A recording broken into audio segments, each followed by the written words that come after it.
Hello friends, मैं निशा गर्ग और आज मैं आपके लिए राजस्थान की सभ्यताओं वाले टॉपिक में मित्रों गणेश्वर सभ्यता के बारे में आपको बताने के लिए आई हूँ। मित्रों, ये जो हमारी जो वीडियो है ये पूरी तरह गणेश्वर सभ्यता पर आधारित है।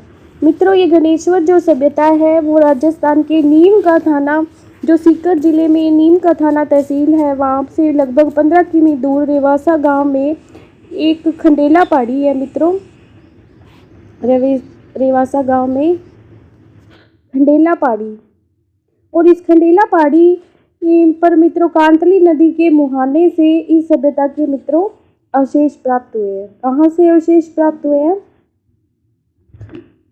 नीम का थाना एक तहसील है सीकर जिले की, और वहां से 15 किमी दूर,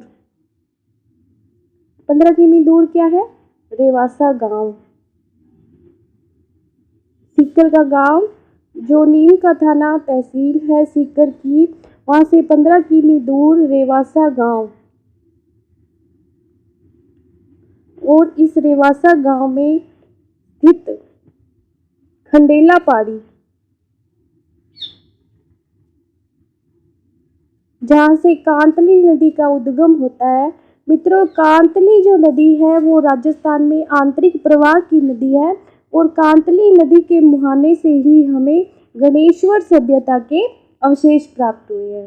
मित्रों, इस सभ्यता की जो सर्वप्रथम खोज है, इस सभ्यता की सर्वप्रथम जो खोज है वो 1972 में रतन चंद्र अग्रवाल द्वारा की गई। रतन चंद्र अग्रवाल। इसके साथ ही मित्रों, ये जो रतन चंद्र अग्रवाल है ये राजस्थान यूनिवर्सिटी के पुरातत्वविद है मित्रों। और फिर इसके बाद मित्रों एक उत्खनन और होता है जिसमें इन रतन चंद्र अग्रवाल के साथ एक व्यक्ति और आते हैं जो 1977 में फिर दोबारा इस क्षेत्र का उत्खनन करते हैं, जिनका नाम है विजय कुमार। 1977 में रतन चंद्र, जिन्होंने पहले 1972 में उत्खनन किया, उनके साथ एक व्यक्ति और मिल जाते हैं, विजय कुमार।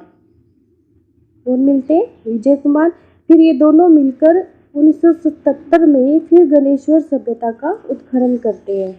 मित्रों, गणेश्वर सभ्यता को ताम्रयुगीन सभ्यताओं की जननी भी कहा जाता है। क्यों कहा जाता है?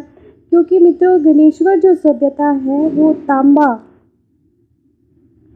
जो यहाँ से प्राप्त होता है, यहाँ से जो तांबा प्राप्त होता है उसके आधार पर बताया जाता है कि ये ताम्रयुगीन सभ्यताओं में, ताम्रयुगीन जो संस्कृति के केंद्र है उनमें सबसे प्राचीन है। सबसे प्राचीन है कौन सी? गणेश्वर सभ्यता। ये मित्रों हमारे लिए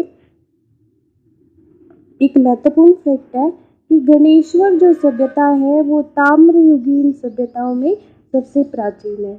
इसलिए मित्रों इस गणेश्वर सभ्यता को ताम्रयुगीन सभ्यताओं की जननी कहा जाता है। क्या कहा जाता है?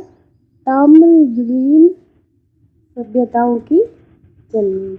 मित्रों, बहुत बार ये क्वेश्चन पूछा जाता है प्रतियोगी परीक्षा में, ताम्रयुगीन सभ्यताओं की जननी किस सभ्यता को कहा जाता है? तो गणेश्वर सभ्यता को कहा जाता है।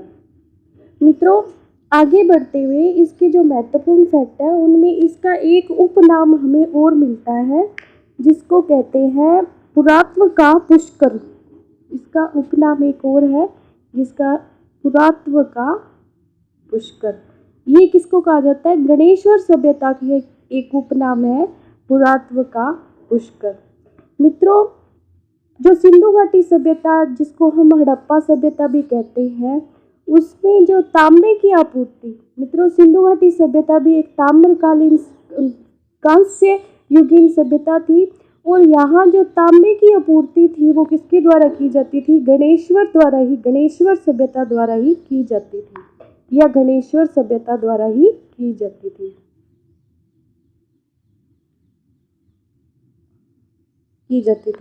मित्रों, इस सभ्यता की जो विशेषताएं हैं उनमें यहाँ एकमात्र स्थान है, ये एकमात्र स्थान है जहाँ पर क्या है कि मकान बनाने में मित्रों ईंटों का प्रयोग नहीं होता था, बल्कि पत्थरों से मकान बनाए जाते थे, पत्थरों से मकान बनाए जाते थे। इसके इसके साथ ही मित्रों यहाँ पत्थर के बने बांध भी प्राप्त हुए, पत्थर के बने बांध। ये एक बहुत ही आश्चर्यजनक बात है कि यहाँ के जो मकान है उनमें ईंटों का प्रयोग नहीं होता, जबकि सिंधु घाटी सभ्यता में हम देखते हैं कि कालीबंगा में जैसे कच्ची ईंटों का प्रयोग होता था सड़कें बनाने में, नालियाँ बनाने, मकान बनाने में जो अलंकृत ईंटें हैं वो फर्श में लगाई जाती थी। लेकिन यहाँ से हमें मकान में ईंटों के अवशेष नहीं मिले बल्कि पत्थरों के अवशेष मिले हैं। इसके साथ ही मित्रों यहाँ से मृदपात्र जो प्राप्त हुए, मृदपात्र को एक विशेष नाम दिया गया है जिनको कहा गया है कत्थी मृदपात्र, कत्थी मृदपात्र। यहाँ से जो बर्तन या मृदपात्र प्राप्त हुए हैं उनको कत्थी मृदपात्र की संज्ञा दी गई है। मित्रों यहाँ से सैकड़ों की संख्या में तांबे के औजार, उपकरण और ताम्र आभूषण प्राप्त हुए। मित्रों यहाँ से पूरी तरह से जो भी चीज़ मतलब आभूषण है, औजार है, वो सभी किसके हैं? तांबे के हैं। इसलिए मित्रों इस सभ्यताओं को ताम्रयुगीन सभ्यता कहा जाता है और ताम्रयुगीन सभ्यताओं में भी सबसे प्राचीन और इसको उपनाम दिया जाता है ताम्रयुगीन सभ्यताओं की जननी। मित्रों यहाँ से हमें विशेष रूप से अगर देखें तो तांबे के बाण और मछली पकड़ने का कांटा, ये भी तांबे का मित्रों प्राप्त हुआ है।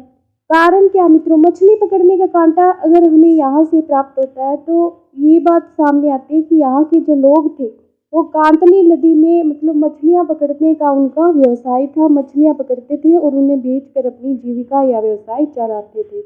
मित्रों जिस टाइम ये सभ्यता पनपती है कांतली नदी के मुहाने पर, उस टाइम यही पता लगता है कि कांतली जो नदी थी वो नित्यवाही नदी थी।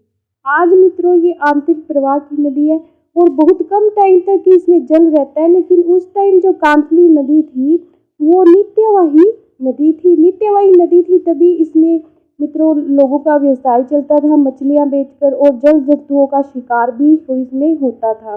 मछली पकड़ने के कांटे, तांबे के बाण, ये सब इसी काम आते थे जल जंतुओं को पकड़ने में। इसके बाद मित्रों एक महत्वपूर्ण फैक्ट है कि गणेश्वर सभ्यता में कांतली नदी की वरदान स्वरूप खेतड़ी, कोपर, अलवर में खोदरीबा नामक खानों का निर्माण हुआ। मतलब ये क्या हुआ कि खेतड़ी में जो आज हम राजस्थान का जो खेतड़ी है मित्रों, जो झुंझुनू जिले में है, खेतड़ी कहाँ है? झुंझुनू जिले में एक स्थान है और यहाँ पर क्या है कि जो तांबा की खानें हमें मिली है और एक इसके साथ मित्रों अलवर का खोदरीबा, अलवर का खोदरीबा, यहाँ से भी हमें तांबे की खानें प्राप्त होती है प्रचुर मात्रा में। एक तो खेतड़ी प्रसिद्ध है तांबे के लिए, तांबे की खानों के लिए, और अलवर का खोदरीबा मित्रों ये तांबे की खानों के लिए प्रसिद्ध है। तो ये मित्रों कांतली नदी के ही वरदान कहे जाते हैं, कांतली नदी के वरदान कहे जाते हैं। इस तरह मित्रों ये जो हमारी गणेश्वर सभ्यता है ये पूर्ण होती है। इसमें मित्रों थोड़े से ही फैक्ट थे जिनके बारे में मैंने आपको बता दिया। तो वीडियो के लास्ट में मेरी आपसे रिक्वेस्ट है कि प्लीज़ चैनल को लाइक, सब्सक्राइब और शेयर करें।